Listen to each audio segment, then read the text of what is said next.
underestimated. Like, the assassin one was like an hour long, and obviously let's bear in mind like how many assassins there are. There's 2 pages of assassins. Like, there's quite a few assassins. What I think is it 2 less? There's 2 less guardians.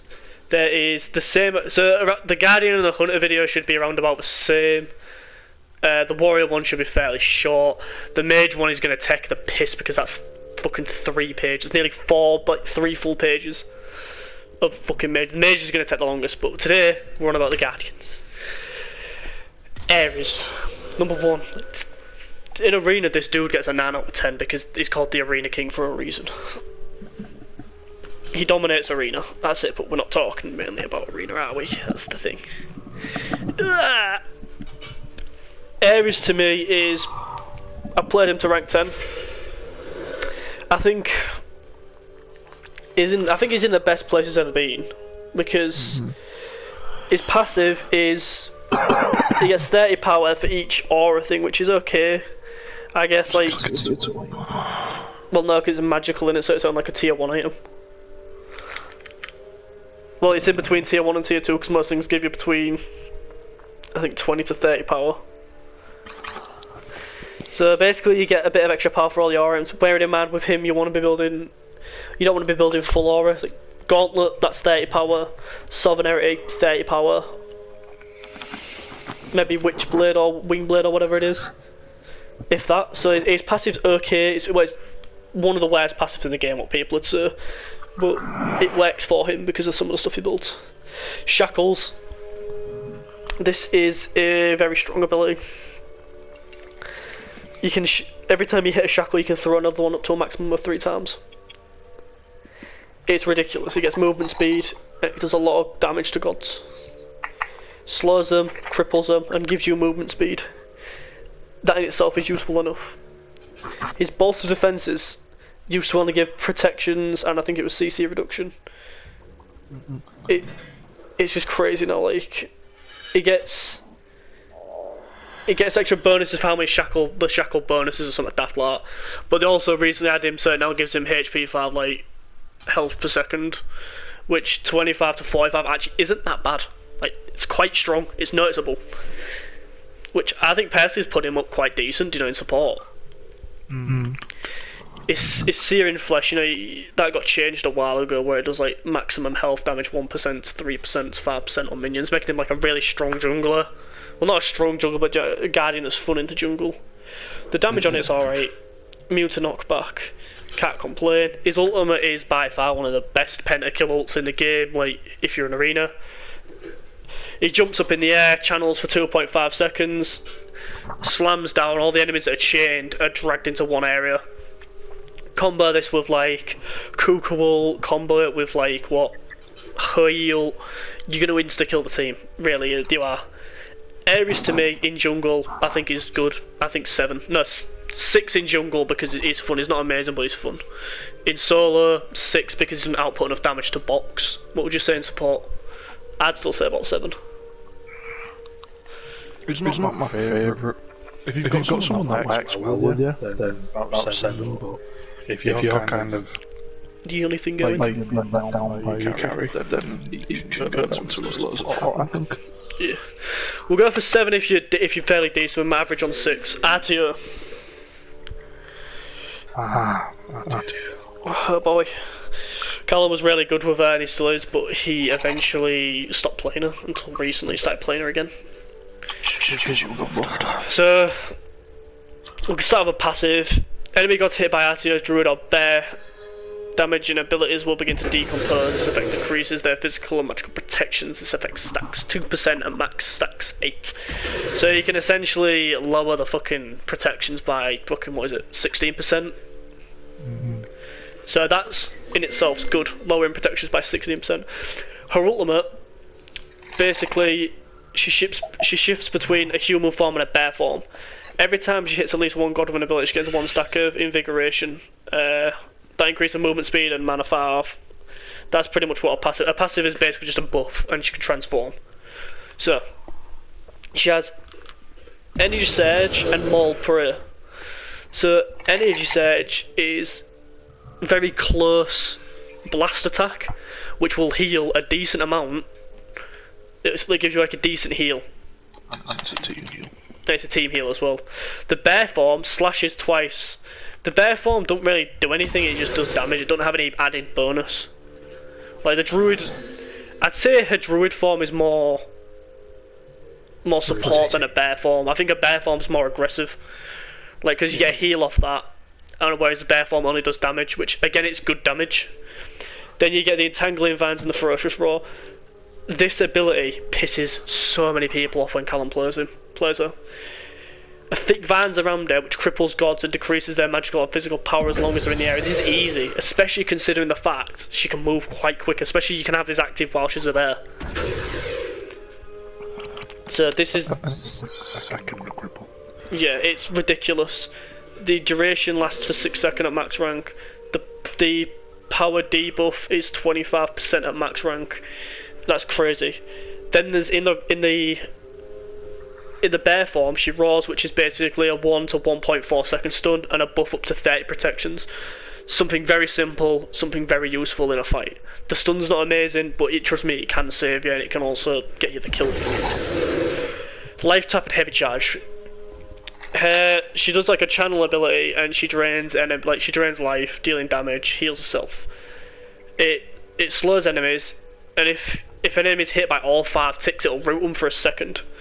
So instantly that's a decent ability. It's not exactly hard to hit. And the bear basically just charges forward, increasing her movement speed for 3 seconds after she charges through enemies. She slows enemies. She has literally in her kit a debuff in a passive, a stim in a ultimate / passive as well. She has 2 forms of healing. She has a slow and a movement speed increase, a high damage ability, a cripple, a stun, and another buff. Like, she has so much. Artia, I'd give a solid 8 out of 10. I've played her once in support, but I'd still give her an 8 out of 10. What about you? Given how much CC and damage she puts out as a support, she's very, especially with a buff, she's definitely not, so that's a 8 or even a 9 if you feel really good with her. So just go for a 9 because Callum plays a lot more Artia than me. Athena, a god which again I do not like personally. So Athena is decent. I know she's a good god. After using an ability, her next basic attack is a range attack in all enemies. It passes through an additional 15% of her magical power as damage. Reach's ability will trigger once per basic attack, but no. I personally think her passive shit. I think the range attack's pretty shit. I don't think I've ever known any. I don't think even you have managed to ever really, pull off like a cheeky kill or something with this passive. I've been doing it once, so I think for a full-time player. It's kind of useless, and he's got a rank 10 as well. So we'll start with her a square. So she has like a little channel time, and she'll dash and pass through minions and stop at the first god she encounters, dealing damage. So when she hits, she will hit an enemy if it gets 1 stack of block, which is good. So the block stacks are good in this, like early game they're really useful. But the slow duration is 25% for 2.25 seconds and the damage on it is okay. It's a good ability. Whenever an Athena dashes at me, I don't really get that scared, because I only get scared when this comes out. Confound. This is her most irritating ability. So, a massive cone in front of her that taunts enemies towards you for 1 to 2 seconds. This thing is the reason for so many deaths on this game. I love how none of the actual fucking icons are fucking loading for some reason. Oh well. Then there's a shield wall. There's nothing really much to say about that. It's a taunt. There's nothing really else to say about it. Shield wall. She drops down this thing. It explodes. There's nothing else to it. Like literally, there's literally nothing else to that. It's a damaging ability. That's it. You want to combo it with the what's it called? Taunt. Use it for your main clear. I guess it's up to you. Her ultimate though. She'll pick a single god anywhere on the map and she'll be able to launch off up in the air and teleport to that god. This is a global ult. Not to mention these are very useful, like you can be on dual lane and go across the map onto solo lane. This is so useful. Bearing in mind, the allied god who she target gets 30% damage mutations And bearing in mind, look how much damage it does if you manage to land on somebody. I don't like Athena, but I know she's good. So again, I'm going to give her an 8. She's a very good jungler guardian.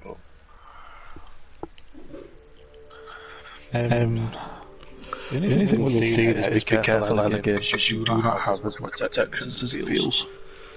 You can actually kind of squish in the early game, but if you're aggressive and you've got someone following up here, easy a 7 or an 8. Yeah, we'll just stick with an 8. Bacchus, this is a very... Bacchus is one of them gods where I used to see him be terrified. And he is... The only problem with Bacchus is one of his abilities is meh. Like... So, we'll start with his passive. Basically, he loves to drink, and every time he drinks from his jug, he becomes either intoxicated, getting buffs, tipsy, smashed. Bacchus also celebrates when he kills an enemy god, giving him plus 10% on his meter. So, tipsy, he gains himself 10 magical power and 5% damage reduction. Smashed, 30 power.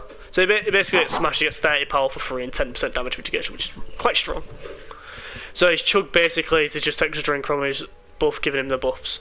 So after chugging it, you get some protections which are decent, from obviously 0 to 35. Then it gives him power as well, which is that's the more useful part in giving power, because he's a very hybrid god. Now what I think is probably the most irritating thing about his kit is belly flop. He jumps up, slams down, knocking up all enemies, and it's a big area. If he's tipsy, all enemies are slowed after they land. The damage is okay on it, but it's the knock up and the slow that really fucks you over. Which then comes onto his belch. Basically, it does damage every 0.5 seconds for 2 seconds. Enemies are stunned. I think tipsy enemies are stunned for 1 second. Yeah, tipsy enemies are stunned for 1 second. Bacchus is immune to knock back for the duration. Yeah, he's got anti-heal. He's got 50% anti-heal. So this ability in itself is good. It does leave you a bit open, like, because if someone's clever enough to walk, like, quickly run around you and fuck you up, then that's it. But this is where fucking Bacchus really comes in fun. The nuke. I played him in jungle. In jungle, I'm already going to give him a fucking 6. Because he's good. He can work. But if he don't work, you feed all game. Basically, smashes it on the ground in Intoxicate, which basically wobbles your screen a bit. It gives him a power buff, and it does like a shit ton of damage. There's nothing else to say about Bacchus. He's a decent god. He's fun in jungle, 6 out of 10 in jungle. I'd say in support, I'd say if you don't have an aggressive support, he's terrible. But I'd say if you do play aggressively, you can definitely get to about 7 in support. The thing about Bacchus is he's fun. Because people underestimate it. It's the Spartan carry. I can easily 1v1 and then he nukes. And then you can either panic or run away, initiate and kill you. Or you can try and kill him. For the best. I'd say.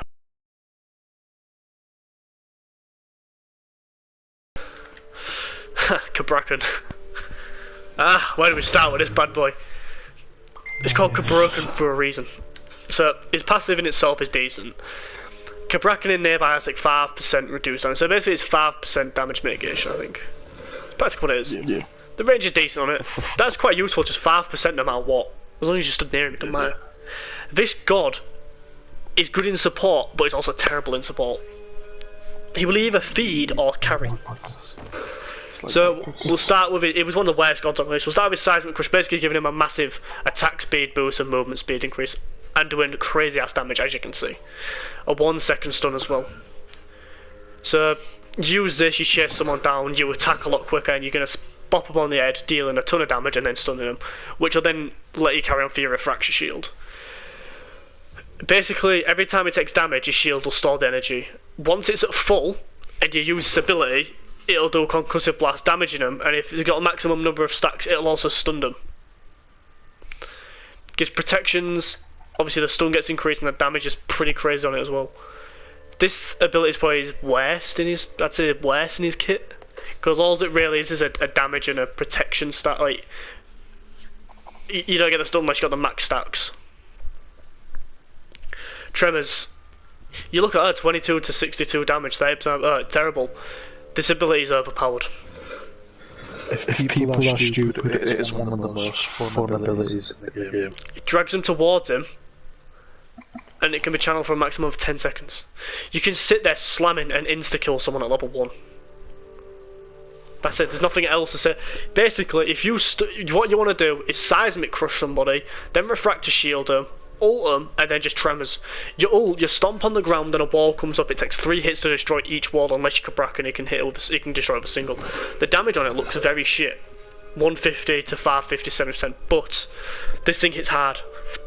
And the things that get stuck, something gets stuck in with you when you're using your tremors and you've got your tremors leveled, they're not going to get out. Kabrakan in jungle for me. I'd say it's a 7. I'd say it's fun as fuck. He's great. In support, I'd also rank him as 6. To be fair, because if you've not got an aggressive carry, you're just gonna die all the time. Fun factor is definitely a 9. Oh yeah, fun factor is a fucking. I'd say a fucking 10 because it's fun as fuck to play, especially with Rangers. I think the only thing about Kabrak is if you don't have anyone to back you up, it's kind of shite. So, 6. 6 or 7. It's a shame we have to play that level. I'm not saying don't play him because he's fucking really good. But it's just. If you go against a stupid person, Kabrakan is one of them gods that walks all over stupid people. It's funny as well. I'm not even kidding. I've been killed by some stupid things I've done. Cerberus. See, this is a god which I have only like. This is a god where when he came out, I wanted him to be so good, and he is good. He is, but he's not great. His basic attacks are terrible. Too slow. Yeah. His skins, most of them are cool. Right. Cerberus is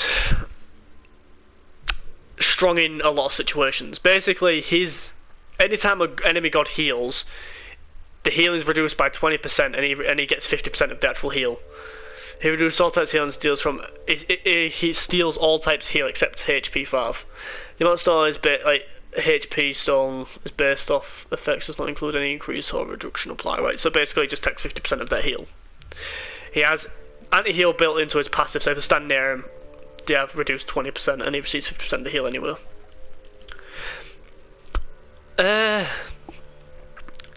I think if we're going to go through his kit, we should go through it backwards, like with his leap, then his breath, and leave his spit till last. Because his soul explosion is a leap, it's a very slow leap. Basically, if he jumps at minions or gods, their soul will come out, and you can attack them to get heals. If you want to heal in Seb, then you want to level this first, because the heals you get is quite good, but the damage isn't great. You want to use this really to engage or disengage, it's completely up to you. If you trust in your carry, use it to engage, because then you can use this.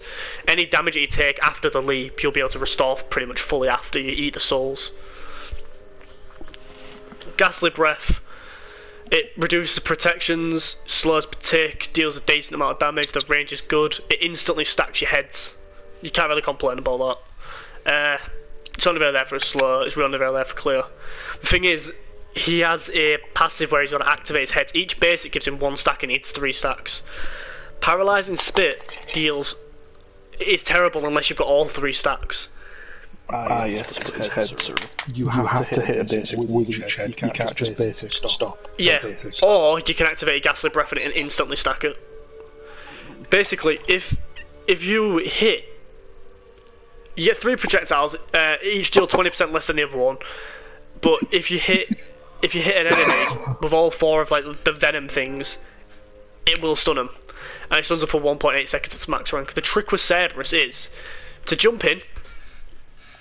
What I like to do, ult them, and then when they're up in the air, take I think it's 2 or 3 steps back, and then spit. Once they're stunned, then you can clean up with a Ghastly Breath. Cerberus for me, because I'm quite good with Cerberus, I'd give Cerberus a 7 in support and a 6 in solo.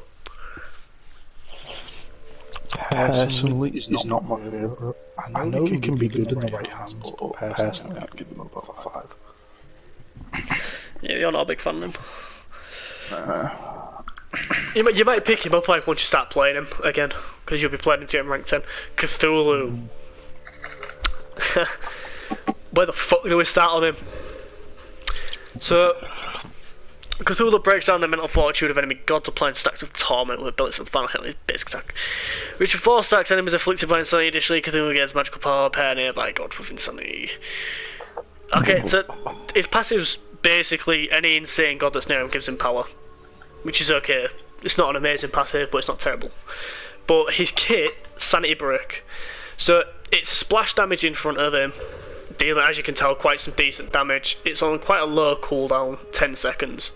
So if the damage is good, it's got an attack speed slow, which obviously, as you can tell, is very useful for being in duo lane.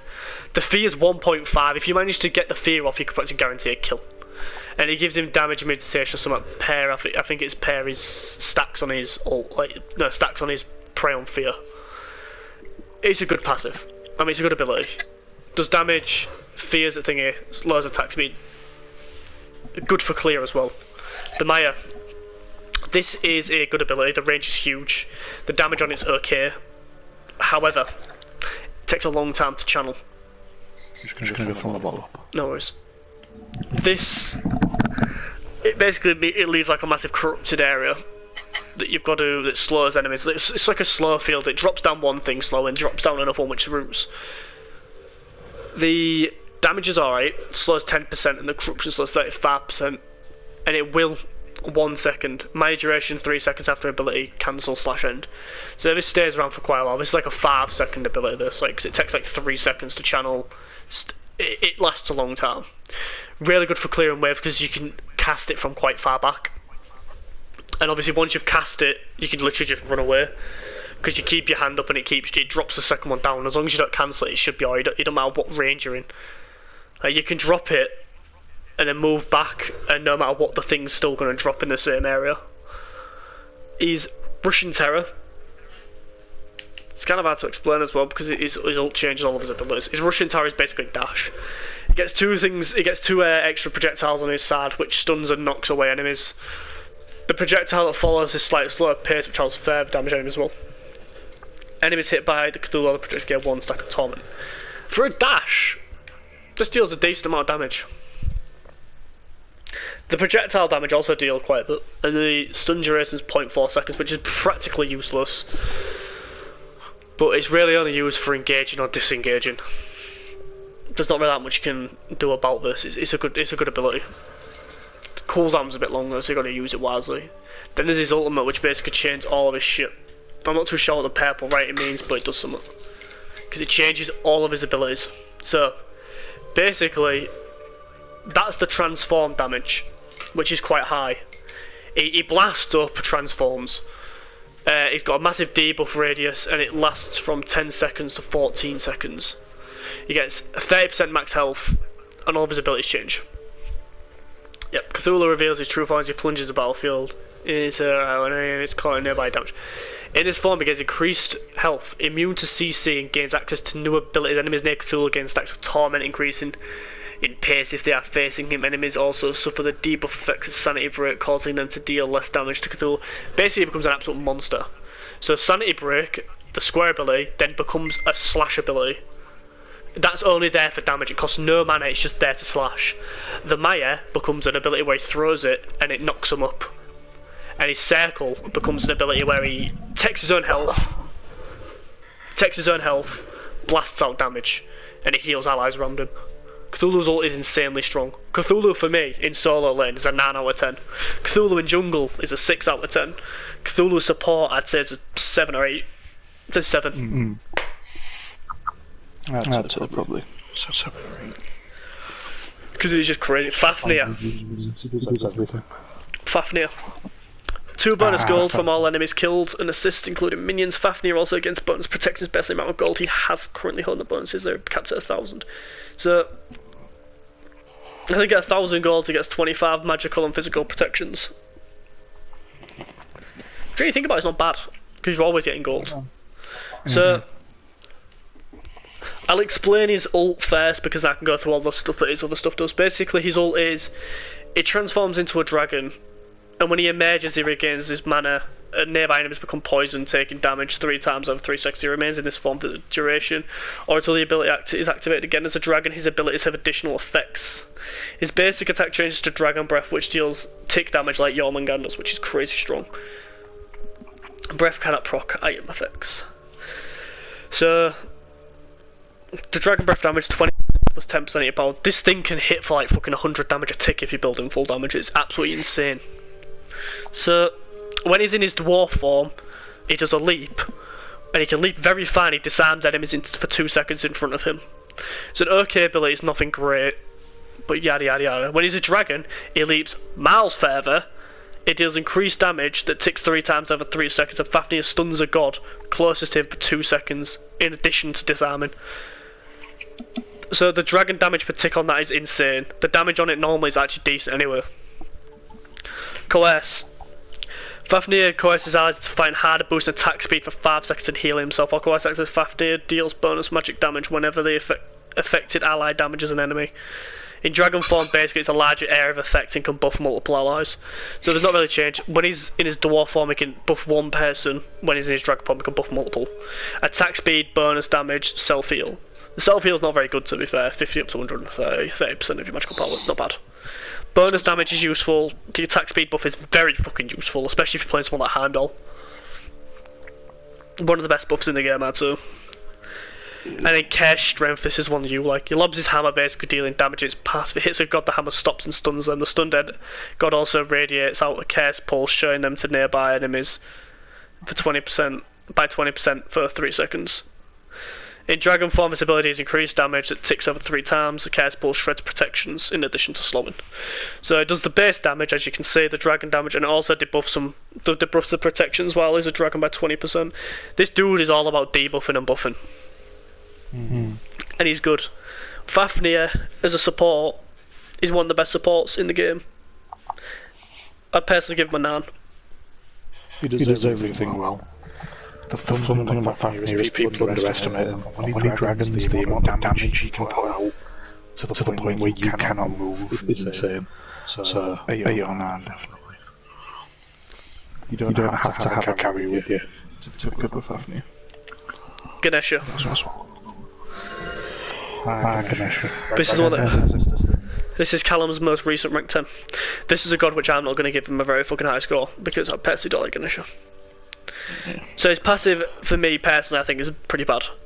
Anytime he deals a killing blow, the nearest friendly god receives credit for the killer. Ganesha receives the reward for an assist instead. That's the problem. In addition to his assist, so his assist range is increased by 20, and the time before he loses assist credit is increased by 5 seconds. That's pretty shit if you ask me. Alright, so he has a high chance to get crits, but it's like you lose the credit for the actual kill, which is a lot bigger than an assist. Yeah. His Turn of Fate ability is useful. It deals a lot of damage. Like, cases enemies considerable willpower, damaging them for each enemy he hits up to a maximum of 5. All allied gods get a bonus damage. So basically, he gets 2 damage. You get 2 damage per stack, 2% damage, which basically is quite decent if you can hit. So you can get like 10%, I think it was. It's a good ability. Then his which is again the most toxic silent in the game. Basically, he jumps into a position where he's slowed. He can travel freely in all directions while chanting. He silences enemy gods in a cone in front of him, increasing the physical and magical protections of nearby allies. So he jumps up in a circle, increases your protections, but also silences anyone who's directly in front of him. It's a really strong ability. It's saved me a few times. His remove obstacles is basically he charges forward and starts battering them and then throws them up in the air. He can Ganesha passes through a player made deployables. So it's okay, I guess. It's just annoying to hit because the thing on it's so thin. And then we've got to talk about his ultimate. So he summons his 4 pillars, imprisons his enemies between each, but it's like a little boxing ring. Basically, if you hit any of the sides, so it's obviously like a boxing ring. There's a pillar top left, pillar top right, pillar bottom left, pillar bottom right. Each one of them have got like a laser beam pretty much through them. I was real confused and the fuck he just like made a noise. Basically, if they pass through it, they're slowed to absolute shit. And they have the protections to reduce. The first tick of damage does additional 60%, and enemy minions and jungle monsters take 40% of the damage. So this thing deals what? 90 damage up to 250 per tick. So that's a lot. And it reduces the protection. So if you hit him and you reduce the protection, then you can do even more damage. The debuff stays for 3 seconds. This thing can get up to like 2,000 damage if you build in full damage. It's ridiculous. Personally, I can't use his own very well. I don't like his dash. I don't like his passive. I'd personally only give him like maybe a 4. I don't see him being very good. So Ganesha's an odd one. Ganesha is pretty much all about you will not jump on my carry while I'm around, sort of thing. Unless you're a terrible Ganesha. Yeah. For fun factor, he gets about 5. He gets boring. Very fucking cool. He's good for his intended use. That's about it, so I'd give him about 6. Yeah, if you want to try him. If not, you're not really missing much. Geb. This is probably one of the best supports in the game. His passive, critical strike bonus taken, is decreased by 75%. Yeah, it's basically he's got his own spectral armor in his passive. So he's got a rollout ability where basically all he does is he rolls into a ball. Over time, he increases in speed and becomes CC immune. He also knocks back enemy gods if he crashes into him and slows them. The damage is good on it, the slow is good on it, and the slow duration is good on it. The only problem is, you can be CC'd for the first second or two of it. Shockwave, basically, is good. Knocks up all enemies in a big cone in front of him. The damage decreases the further the enemy was from game, up to 70% of maximum range. The damage, as you can tell, is okay. The radius is huge. It's just a little knock up, basically. Stone Shield, this is where his best ability comes in. He targets him, or he can basically shield himself or an ally. It gives a shit ton of health, 50 to 250 plus 20 per Geb's level. It lasts for 3 to 5 seconds. And I was going to say, and it instantly cleanses CC. Only a single one though. Yeah, but it's still fucking wacky though, isn't it? Yeah. I'm just saying, because it's slowed and rooted, it'll cleanse one of them. I think it cleanses the one that hit you first. And then there's the ultimate, basically, he pulls the F up, and it does percentage damage. There's nothing really much to it. It's a stun from 1.6 to 2 seconds. It does 15 to 35% of the target's health. The percentage damage is really good, really bad at the same time. Because if you engage with your roll, which is what you're supposed to do to get the most damage, it can be devastating. But you can't get a kill off it. Kill someone with his ult. Yeah, other than that, I think Geb does deserve a... Geb's definitely going to get a 9 out of 10. I personally don't like Geb, but I know he's one of the best supports in the game. Yeah, Geb is...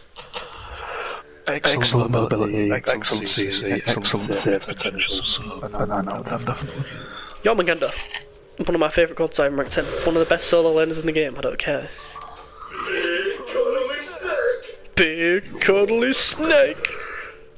Yeah, that's good so much. So basically, Jormungandr's passive is he cannot be affected by hard displacement, instead he gets dazed. Basically, it's a non-cleansable that increases the damage it takes for a duration. Any attack speed buffs that he has, it increases recharge rate of his basic attack. His basic attacks don't proc item hit effects. So basically, he can't be CC'd, but he takes more damage instead of being CC'd. So his first ability is a spit. Fires an noxious gas, spits into the area, dealing damage. So basically, it does impact damage and damage per tick, and it slows. There's not really much to go for on that. It can have a maximum of 9 toxic clouds, but they do come in handy. If he interacts with one of these clouds, with a bellow it'll do more damage, or the submerge, the cloud is reduced to 8 seconds. So they stay for a long time, but if he interacts with them it takes the cloud time away. So basically there's this consuming bellow. Basically, he draws all the power from the toxic clouds around him, channeling 1.2 seconds. At the end of the channel he'll roar, dealing damage to all enemies, trembling, slowing gods by 30% for 1.5 seconds. Each cloud increases the size of the bellow and empowers him up to 3 times, while also dealing extra damage to enemies hit. Extra damage after the first instance is halved, while empowered Jormungandr's basic attack fires at its fastest rate. So basically, it's a really high damaging roar that's also a tremble and a slow. If this thing hits you, it hurts a lot. There's not really much to it. He gets a good buff for a second as well. His submerge basically goes under the ground, becoming invisible as he searches for prey.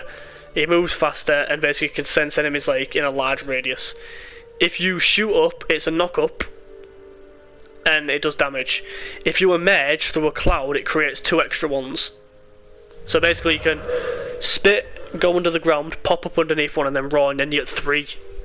You get 3 stacks on your consuming bellows. Only problem is, if he's hit, he loses his stealth, and if he loses his stealth, he loses his movement speed. Damage is alright on it, the movement speed is 25%, there's not really much to it. But his ultimate, basically charges up, and he jumps up 3 times, and he can go fucking very far. Like, he can slam his body into the ground. Yeah, basically, he jumps a maximum of 3 times. When he emerges and submerges from the map, he'll knock up enemies. Every time he submerges, he leaves behind a toxic cloud. The damage on it, as you can tell, is good, and the crash damage is okay. Jormungandr for me in solo lane, I'd give an 8. Support, I'd give a 7. I like Jormungandr. The only problem with him is he's like Cthulhu and Roadhog. You grab at every single fucking thing towards your face. So if you're not careful, you die, but I'd give him a strong 7. He does things well.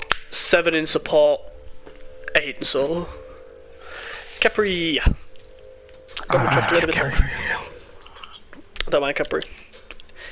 Is passive every 0.5 seconds. Is it every 5 seconds? Every 5 seconds, Khepri applies a shield to himself and nearby gods for 2% of the tag's maximum health for 15 seconds. The rate is slowed to every 10 seconds if Khepri has taken or dealt damage in the last 5 seconds. It basically gives allies like a little health shield. Quite useful in the early game. Pretty much saves you from like the odd hit here or there. So his first ability is Abducts. As you can tell, it's quite a weirdly high damaging ability. Basically, he lunges forward, passing through minions. If he connects to a god, he'll start dragging them backwards. The only problem is, they can't use the silence during it. He gets protections while doing it, and they are silenced, but they can still hit you with basics. That's the only problem with it. People seem to forget that though. Yeah, people just panic and don't bother attacking you. His ball, he rolls a ball, which basically if allies touch it, it gives them protections, and then if enemies hit, it does damage over time.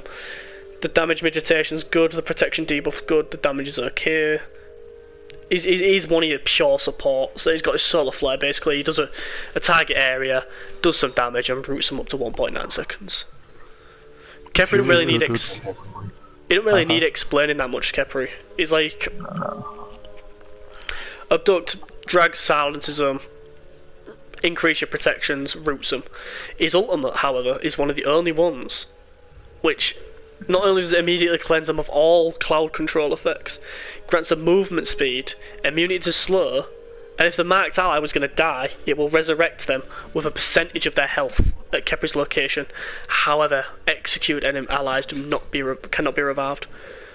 So you can basically if you manage to get a revive in the late game, you can revive someone with 45% of their maximum health. That's huge. That can be a game. That can be a fight-winning fucking ultimate. Khepri as a support, I'd give an 8. If you're good with Khepri and you focus on one person, they have a very, very, very hard time dying. If you're good with Khepri, not to toot my own horn, I'm pretty good. I'm pretty fucking good with Khepri.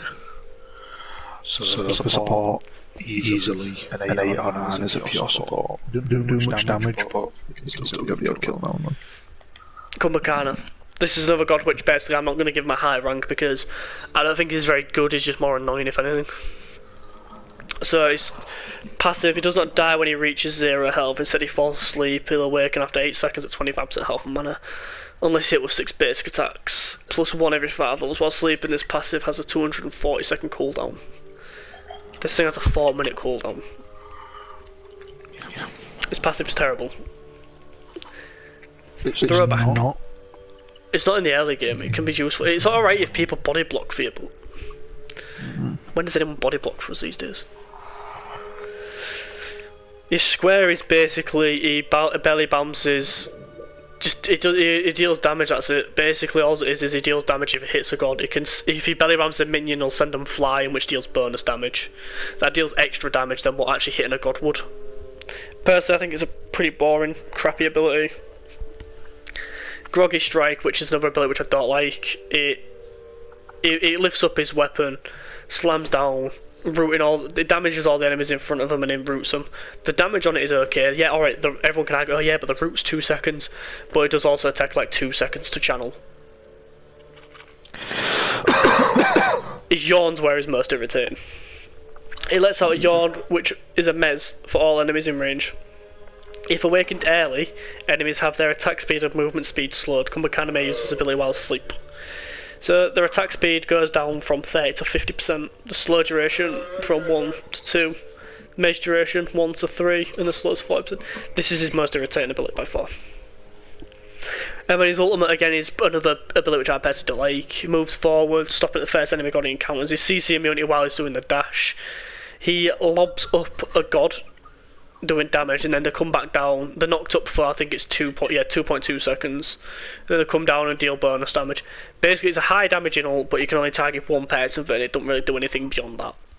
Personally, for me, Kumbhakana, I'm gonna give him a 4 because I just don't see him ever really being that useful. He's useful in certain scenarios, but other than that, I think it's a bit boring. The thing about Kumba is he's very good because of how it varies. The good thing about Kumba is if you've got a good team behind you, you can physically single the most annoying person out with him and get them out of the fight. Even if they don't kill them, you keep them out of the fight by yawning them ult and you name it. He's got so much CC and is very good there, so I'd give him a 7. I couldn't give him that high. Okay. I just think his passive's useless. I think his dash is pretty useless. His Groggy Strike's good, but it takes too long to go off. I wouldn't ever go any higher than a 5 for me personally. I just don't see me ever really playing him. But it's your preference. If you like support, you'll probably like him. But if you're like me and you want to play support on rare occasions, you like support, but you don't want to be playing. You won't really want to play gods like him unless you're a support main. But next we're up to fucking Kuzumba. This fucker's getting a 10. I actually didn't even give a shit. This cunt's getting a 10. Kuzumba is probably one of mine and Callum's favourite gods. We think he's fucking amazing. He's so fucking... All hail the Kappa King. He was a lot better with bumpers. That's all I'm going to say.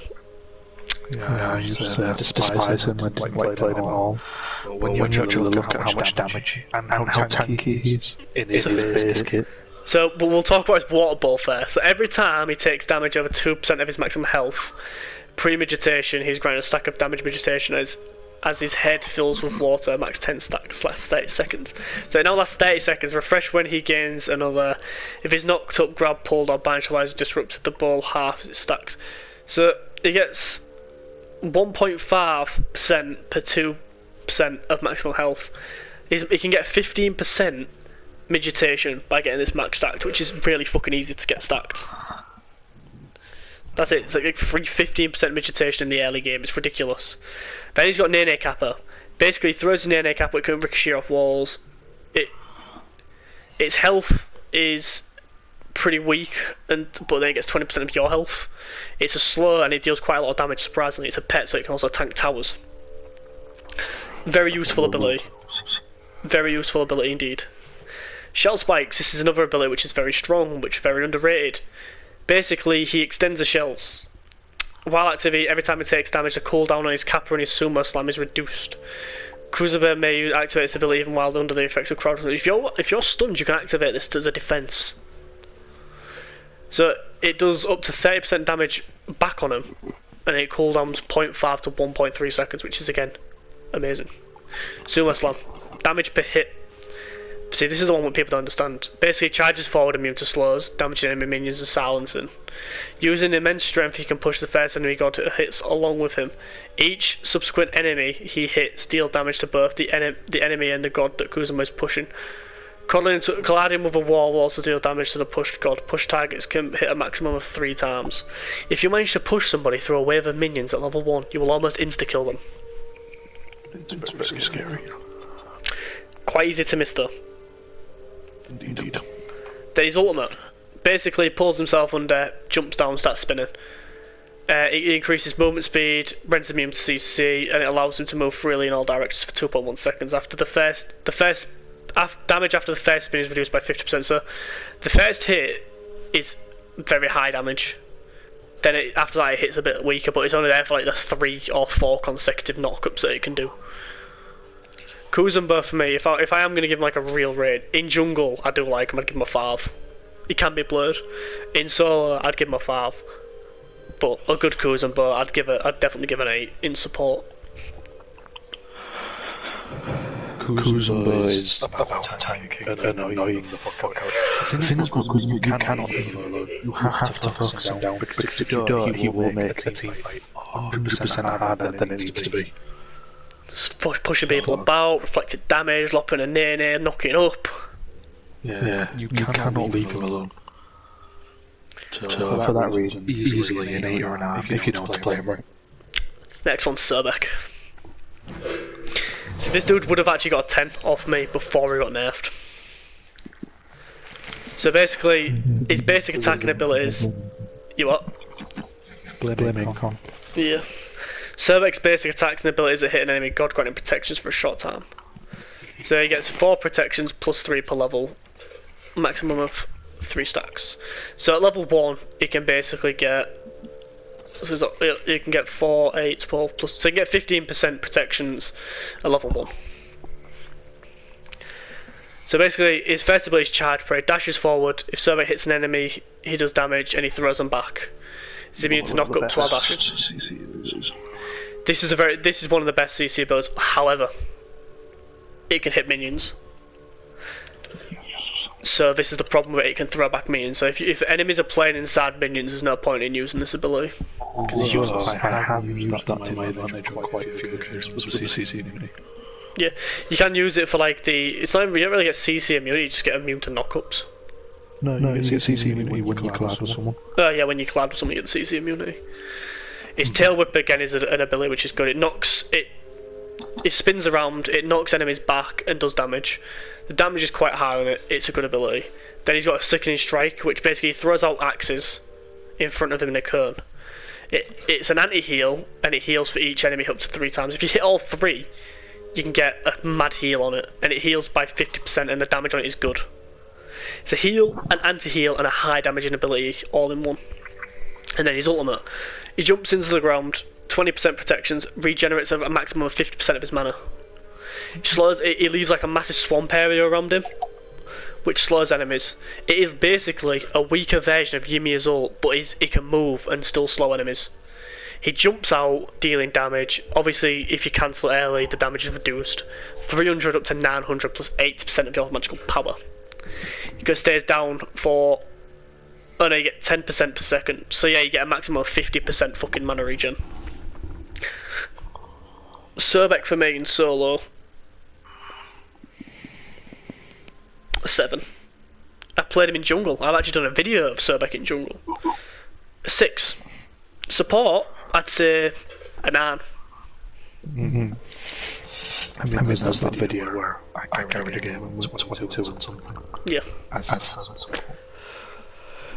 The thing about Surbek is he's got decent-ish mobility, but it's the damage CC you got out of that, and that mana regen is so useful. Like sometimes I do, well, I say intentionally, sometimes I just don't, just to get the mana back. Because it's not as if it's on a huge cooldown. No, it's like it is a 90-second cooldown. It's not huge. Do you agree with Nan then? Yeah, I'd say. Sylvanas. Bob Ross Sylvanas, 10 out of 10. Ducker. 11 out of 10. Sylvanas is another one of them gods which I like. Basically, his passive is enemies that successfully land a melee basic attack of Sylvanas have a 25% chance of being brooted for 1 second. It can only happen once every 12 seconds. Additionally, Sylvanas basic attacks hit enemies in an AoE. So his clear is not bad for a Guardian. So basically, he's got his Verdiant Growth ability. He lobs a seed. If it hits an enemy, they take damage, lose their protections, and they're rooted. If a seed lands on the ground, after 5 seconds it's going to grow into a flower that provides a really high mana boost. The pod can be destroyed by basic attacks, and you can have a maximum of 3. Basically, if someone goes and destroys it, it releases a poisonous spore which reduces the protections. The damage on it is good. The MP5 is 20, which is really good. The protections reduce is very good, and the root duration is very good. That is a very good ability. He's got wisps. Release wisps that seek out allies and enemy gods. They heal. Allies are healed and protected while enemies take damage over time. The initial wisp heals allies and damages enemies for twice the normal amount. So basically, it's a heal and a damage and gives protection. It gives protection to your allies and heals them, and it deals tick damage to enemies. The amount of kills I've got with that thing. The only problem I have with his, the only problem I actually have with his ability, with Sylvanas, is his Nature's Grasp. He launches his hand out in front of him, the hand stops at the first god, stunning them and pulling them towards him. The problem with this is, it's too difficult to hit, it's too slow, and it's too predictable, and you're rooted in place while you do it. And leveling it up only decreases cooldown by 4 seconds. It's not a good ability. Then there's this Wrath of Terror. Basically, it slams on the ground in a massive AoE, and it's a big massive knock up, and it poisons enemies around him. The damage on it is actually decent. Sylvanas, as far as support goes, I would actually give Sylvanas a 9. The thing about Sylvanas is you get a 10 if you want for his fucking grab. Yeah. He's the king of sustain. On lane you will almost 100% of the time out-sustain your opponent. Because of his healing, his mana regen. I do agree with a 9 though. I think it's just a 9. Yeah, if it weren't for his grab being so slow. If it was easy to hit, then it'd be a 10 out of 10. It'd be so much better. Or if it was just a bit quicker. Yeah. But other than that, yeah, 9. I'm happy with a 9 on that. Okay, I've almost finished this one. We're on Terra. We've got Terra, Xingtian, Ymerja, and Yumiya. Terra's next. God, which I personally do not like, but I know she's good. So, her passive is Standing Stones. Her abilities create Standing Stones. While any Standing Stones are active, she's knock up immune, and additionally her basic attacks will cleave and slow and deal bonus damage to enemies. This bonus damage does not trigger item effects. If Terra shatters any of the stones, she will retain this buff for 3 seconds after the stones are gone, which is useful. Slows 30% for 1.25. The bonus damage is 7 plus 10% of your magical power. So, her first ability is Force of Nature. She gains a momentum. She basically charges forward, dealing damage through enemies that she fingers. If she charges through her own Standing Stone, she'll shatter them, and if she manages to shatter them, she'll be able to charge an extra time in the next 3 seconds. Basically, just a dash ability. Crushing Earth. She raises up 2 stone walls either side of each other. So long as both stones stand, Terra may activate this ability again to slam the stones together, damaging and stunning enemies between for 1.5 seconds. These stones can be shattered into a cone of shrapnel with the Force of Nature, damaging enemies in the area. So basically, you can lift them up, slam them down to crush people and stun them. The shatter damage is okay, but you're best off using it for the stun. Then you got Monolith. Terra summons a Standing Stone Monolith Surge of natural energy. The Monolith heals nearby allied gods every 0.5 seconds for the duration. It can be destroyed by 3 enemy attacks. Terra can shatter this stone with Force of Nature to root enemies in the area, which is a big area, for 1 second and create a damage area that lasts 5 seconds. So basically, it's a shatter damage, it's a heal, and it also can deal tick damage if you destroy it. Not a bad ability. Callum's used this to save my ass a few times. And then there's her ultimate. Terra channels her strength into the world around her, buffing her allies and debuffing her enemies for 10 seconds. Allies gain 5% damage mitigation and protective stones that will heal an ally if all 4 are active as well. And they'll heal Terra. I think they'll heal over time or something, I don't know. Enemies receive 5% more damage from all sources, and harmful stones that damage the enemy if all 4 are active. Stones are activated when an ally or enemy god receives damage. So in this, basically, if you hit an enemy 4 times while it's activated or something like that, it does like bonus damage or something.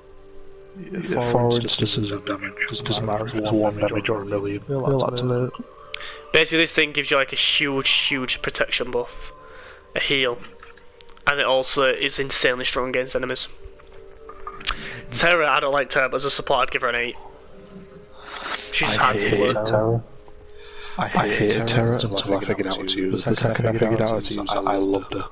She's so in your face, which is what a support needs to be. In your face, tanking everything, saving. So that's a strong 8. Xingtian, my original main. I'm going to rank this dude in solo as well as in support. So basically his passive against stacks a smoldering rage each time he hits an enemy with an ability. For each stack he gets HP 5. His HP 5 is 3. He gets 3 HP 5 per stack. Max stacks 12. So 3 times 12. So you get 36 HP 5 for free. Which is stupidly strong. So, Furious Roar. Shouts out of his chest, damaging, dealing tick damage, and it reduces the basic attack damage. So basically this thing deals damage over time, and it reduces the basic attack damage for 4 seconds. That cannot be understated in duo lane. It can't even be understated in fucking solo lane. It's a strong ability. Do not underestimate Xingtian because he will fuck you up. Hook Slam. First launches an attack of his axe knocking up, and then when he slams down, if they're still in the area, it roots him. The axe damage is fairly high. Slam damage is also fairly high, and it's basically a damage root in an AoE. There's nothing really else to it. Then he's got a leap. Basically, he leaps forward dealing damage, and when he lands, he can leap again within the next 3 seconds. While in the area, has increased protections, and it's refreshed if it connects with the target. Protections 10 to 30. The damage is very weak, to be fair. Mainly used for engaging or disengaging. And then his ultimate, basically, he starts spinning around, and he picks up all the enemies while he's spinning, and he throws them into the direction which is like facing. The damage is dealt to enemies once each on the. Wait, hang on, what's this? Damage is dealt to enemies once each on the grab. That makes no sense. Basically, he damages them 3 times and then lobs them. Ult, Hook Slam, Furious Roar. You've got yourself a kill. In solo lane, his ultimate is very useful because not many people build beats in solo lane because you can just chuck them in your fucking tower and then you can fucking hook slam them. In solo lane, I'd give him a 7. In support, I think I'd also give him a 7. I personally don't like Zing. I don't think he offers enough to be viable, and it gets shut down quite a lot, so I'd say 5 for support. I don't know. His leap's his weakest part. His ult's strong. His hook slam's strong. His Furious Roar, I don't know. If you want, again, another aggressive support is a good one to go. Yamoja, this is one who's deemed as OP, but I personally don't have much trouble fighting Yamoja these days. Her passive is Ermi. She doesn't use mana, only her ultimate has a cooldown. Yamoja uses Ermi to cast spells. She starts with 7 and can end up to 10. And basically a basic attacks heal, which is very shit late game but very strong early game. Personally, I think her passive's pretty garbage. But we'll start with her actual ultimate because it's the only one that has a cooldown. Basically, she picks up 2 walls of water that block enemy movement and projectiles. After a delay, the river will come down, trembling and slowing enemies. She gains a buff to her Ermi regeneration while she's in the river field that lingers briefly after she leaves it. The damage on it is good, but it takes a piss to come down. I don't think her ult is that good. It's unbelievably easy to avoid. It's easy to beat. It's only really there to make people panic and to get your own Ermi regen. She's got an ability called Riptide. Basically, she knocks up a water ring, which knocks up everyone that enters it. Allies are pushed further and gain both movement speed and protections, but this can be used to troll your team, which I don't like. After entering the ring, you're briefly locked out of entering another. Yamoja can place the ring at a maximum distance and reverse the direction. This is why she's going to get ranked low for me, because there's a lot of fucking trolls that fuck you up on this. 10 to 30% movement speed, because you can like be running away and they'll drop it, and then you'll run into it by accident and they'll knock you back into all the enemies that are chasing you. I hate the ability. I don't think it's any good. As an escape ability, it's okay, but you can fucking team up with it. Mending Water is a good ability. A healer damage your shields. So that with water damaging and dealing through, it passes through minions, and it basically deals extra damage to shields. If it reaches an ally, it bounces to all nearby allies and heals and shields them for 3 seconds. The damage on it's okay. The bonus to shields is insane. The heal's pretty good, and the actual shield that you get is also good. It's a good ability. And then there's a bouncing bubble in the Moonstrike. The bubble, she throws out a bubble which bounces twice, dealing damage and slowing enemies for 30% before it splits into smaller bubbles that deal only 50% of the damage. Enemies hit by both bubble bounces will take 50% of damage on the second hit. Basically, she throws a bubble, it bounces, then it bounces, then it splits. It's a slow, that's all it really is. It's a damage and a slow, the damage is alright. And the other one's Moonstrike. Basically, she calls in a moon, and it deals like a damage, like it comes in from a line, like smashes on the left and right, then it comes into the middle. What?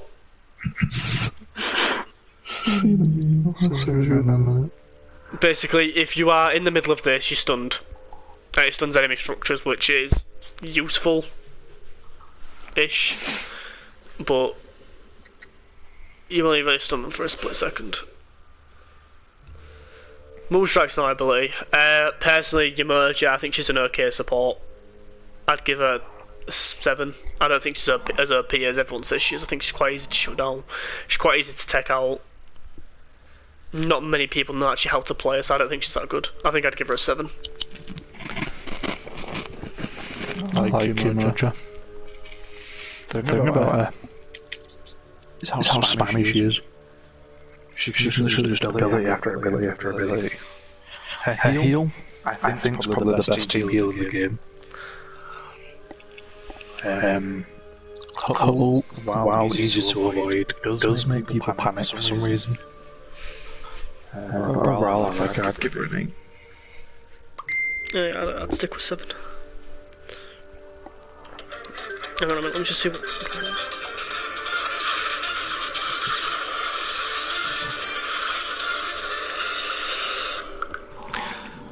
The last god, Ymir. This is another god which is actually good, but he also can be trolly. So Ymir's passive is Frostbite. All of Ymir's abilities that affect enemies apply a debuff to the enemy called Frostbite. All of Ymir's basic attacks against target afflicted to Frostbite do 100% more damage. Basically, it deals double bonus basic attack damage if they've got Frostbite. Enemies afflicted by Frostbite deal 50% less damage and last for 6 seconds. Really good passive.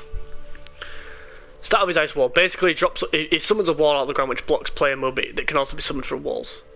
Very useful for pissing some people off. Also very useful if your team are pissing you off and you want to troll them. Glacial Strike slams on the ground, dealing damage to enemies in front of them and slowing them, and it applies Frostbite. Slows 35%. The damage is alright. He's so basic. This is the thing with Ymir, he's very basic. Wall stops people from going by. That damages them and slows them. Then Frostbite basically deals some damage and it stuns them. Also applies Frostbite. The stun on that's good though, 2.25 seconds. Then there's his ultimate. Basically, Ymir begins to freeze the air around him, causing Shard of Ice to grow on his back. Basically, he roots himself in place for 3 seconds. And then he'll erupt, causing Shards of Ice to do damage to all enemies in range. Applies Frostbite, cancelling the ability, decreases damage. The damage on it, as you can see, is huge. And slows 40%. However, it's easy to beat, it's easy to Aegis, it's easy to avoid altogether, and he leaves himself rooted for 3 seconds. This I only ever really see used when you really trap someone in and they're already panicking, and to secure a kill. Or to slow somebody, or damage them enough for your carry to kill. Or if you know you're going to die anyway, and you for some reason click this ult to see if you can take someone down with you. Ymir, as basic as he is good. In the jungle, is a good 6. In support, I'd say he's a good 8. Ymir is the very definition of simple but effective. He does everything well. He doesn't offer as much as others, but if you can't really think of who to pick, and you just want a good solid save, damage god, then he's probably the best way to go. So I'd say probably a 7 or an 8. That is the Guardians ranked. They are all good in their own way. This is the one that I have the least experience on because I do not play a lot of Guardians. That's why Callum has been a lot more involved in this one. Assassins I'm very good with. Hunters, me and Callum are both, we don't... It's weird because a lot of the Hunters I don't play, he don't play. I've played all the Hunters. Yeah, I've played enough Hunters. I've played a lot of Neef, I've played quite a bit of Medusa. I've played a lot of Heim, I've played a lot of Artemis, I've played a lot of Danzibar, I've played a lot of Mazenkav, I've played a lot of Anher, I've played a lot of the Hunters, but I don't main Hunters. So the next episode will be Hunters, which is going to be an interesting one because I struggle with Hunters. The Mage one is going to take the absolute piss, but me and Callum have both played, I think, all the Mages. I have played them all, so we know like relatively what we like. And Warrior is probably where I'm going to excel the most because I was a Warrior main when I first started the game, and I still love Warriors to this day. But until then, I'll see you in the next one.